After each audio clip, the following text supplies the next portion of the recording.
El sensor MAF se ubica en el conducto de admisión, justo después del filtro de aire, y es el encargado de medir el volumen y la densidad de aire que entra al motor. Aquí podemos apreciar el aumento de caída de tensión producida por el aumento de caudal de aire.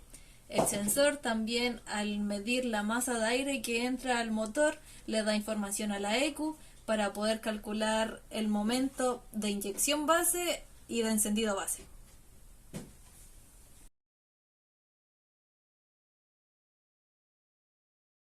El sensor IAT se ubica en contacto directo con el refrigerante en el conducto de admisión y es el encargado de medir la temperatura de aire que entra hacia el motor.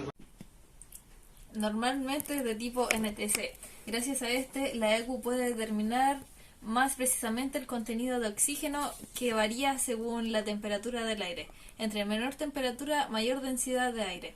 Así la ECU puede calcular el tiempo de inyección de base y momento de encendido base. La resistencia del sensor y el voltaje son altos cuando el sensor está frío, y la resistencia y el voltaje son bajos cuando existe una mayor temperatura de trabajo.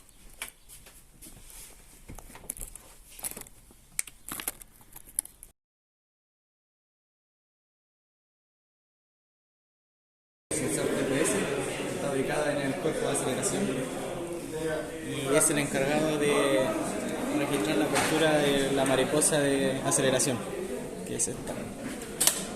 Cuando el acelerador está cerrado, la ECU registra un voltaje bajo. Cuando el acelerador está abierto, la ECU registra un voltaje más alto, tal como se puede apreciar en la siguiente imagen. La señal sirve de apoyo a los sensores que determinan la carga del motor. Además, podemos determinar las distintas condiciones de trabajo del motor.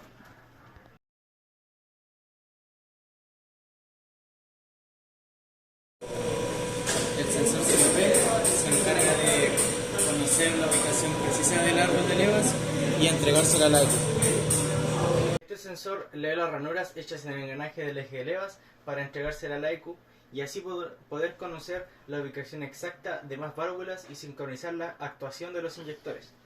Aquí en estas imágenes se pueden mostrar las señales de un CMP tipo inductivo y las señales de un tipo Hall.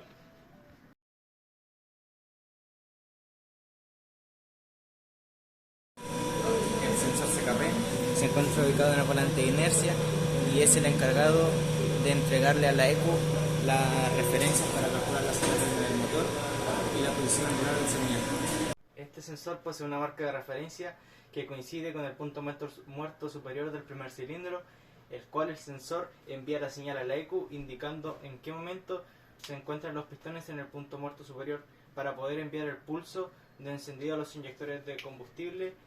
Y aquí podemos apreciar las señales de tipo inductivo y acá la señal del sensor de efecto Hall.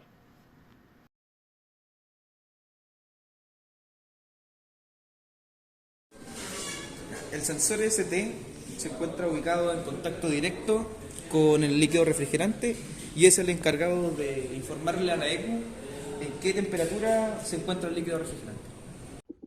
El sensor ST es un termistor generalmente de tipo NTC, ubicado en contacto con el refrigerante. En la maqueta que tenemos en el taller podemos ver que va conectado directamente a la cámara del termostato.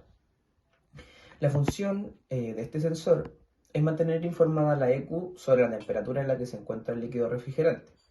Con esta información, la ECU puede corregir el tiempo de inyección y accionar el electroventilador. Con el motor en frío, inyecta mayor cantidad de combustible para acelerar el calentamiento del motor. Este sensor tiene un funcionamiento similar al sensor IAT.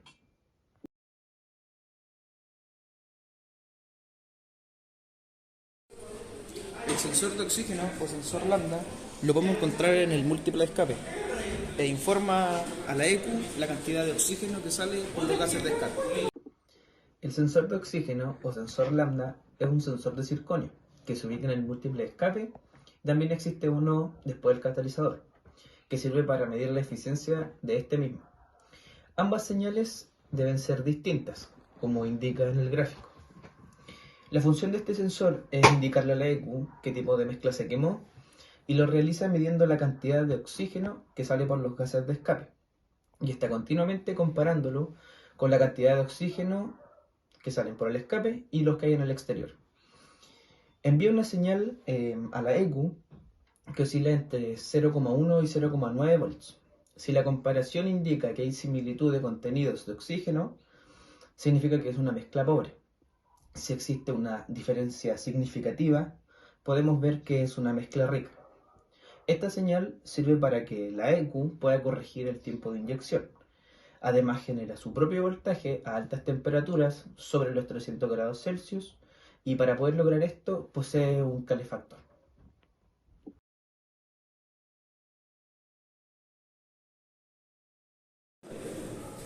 NOx sensor. Este sensor es un sensor piezoeléctrico, el cual está ubicado en el bloque del motor, en la parte central comúnmente.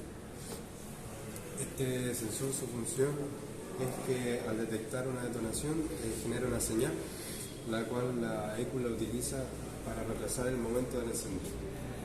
Sensor KS. Este es un sensor piezoeléctrico, el cual se encuentra ubicado en la parte central del motor, o sea en el bloque. Se encuentra por lo general entre los cilindros y este sensor tiene la función de medir los golpes bruscos que existen dentro de la cámara de los cilindros. Este sensor recibe una señal a través de los golpeteos y la envía a la ECU, la cual se encarga de retrasar el encendido en el cilindro en el cual se encuentra una detonación brusca o un golpeteo brusco.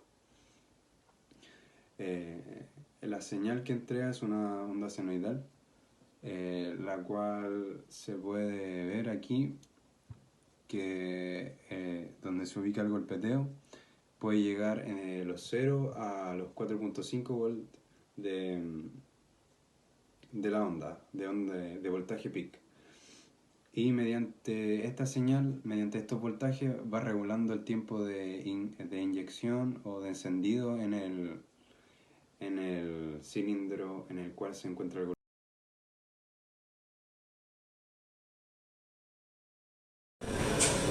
Ahí está el sensor MAP, el cual es un sensor piezo-resistivo, donde se encuentra ubicado en la admisión y su función es medir los cambios de presión dentro de la admisión.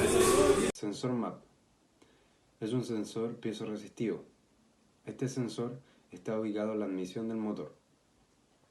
La función del sensor MAP es medir los cambios de presión dentro de la admisión. Este sensor entrega una señal la cual sirve para la ECU, la que se encarga de medir los tiempos de carga.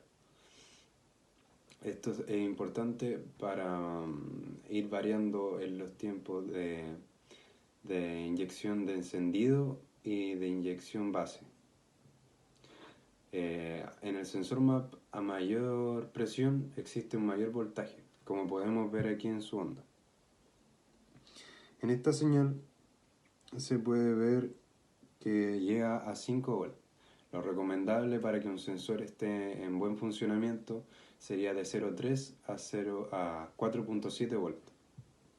En este caso, teóricamente, como se ve en esta señal, llega hasta los 5 volts peak y tiene una frecuencia común de entre 90 Hz a 160.